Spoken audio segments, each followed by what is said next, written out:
Sir Andrew Crombie Ramsay was a Scottish geologist. Biography. Ramsay was born at Glasgow. He was for a time actually engaged in business, but from spending his holidays in Arran he became interested in the study of the rocks of that island, and was thus led to acquire the rudiments of geology. A geological model of Arran, made by him on the scale of 2 inches to the mile, was exhibited at the meeting of the British Association at Glasgow in 1840, and attracted the notice of Roderick Murchison, with the result that he received from Henry de la Beche an appointment on the Geological Survey, on which he served for 40 years. From 1841 to 1881, he was first stationed at Tenby, and to that circumstance may be attributed the fact that so much of his geological work dealt with Wales. His first book, The Geology of the Isle of Arran, was published in 1841.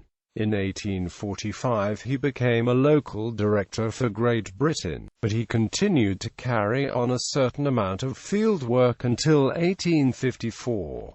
To the first volume of the Memoirs of the Geological Survey he contributed a now classic essay on the denudation of South Wales and the adjacent counties of England, in which he advocated the power of the sea to form great plains of denudation, although at the time he underestimated the influence of subaerial agents in sculpturing the scenery. In 1866 he published their Geology of North Wales, of which a second edition was published in 1881. He was chosen as a professor of geology at University College, London, in 1848, and afterwards as a lecturer in the same subject at the Royal School of Mines in 1851.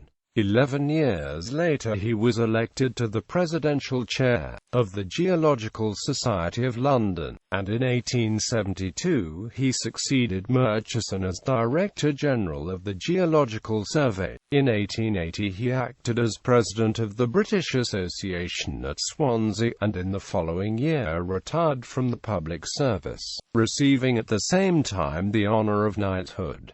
In 1860 he published a book entitled The Old Glaciers of Switzerland and North Wales. The study of this subject led him to discuss the glacial origin of certain lakes in Switzerland, the Black Forest, and Amp Sea. He dealt also with the origin of the red rocks of England and the river courses of England and Wales. He was especially interested in tracing out the causes which have determined the physical configuration of a district, and he devoted much attention to the effects produced by ice, his name being identified with the hypothesis, which, however, has never commanded general assent, that in some cases lake basins have been scooped out by glaciers. A master in the broader questions of stratigraphy and physical geology, he was a zealous exponent of facts, but rather impatient of details, while his original and often bold theories, expressed both in lectures and in writings,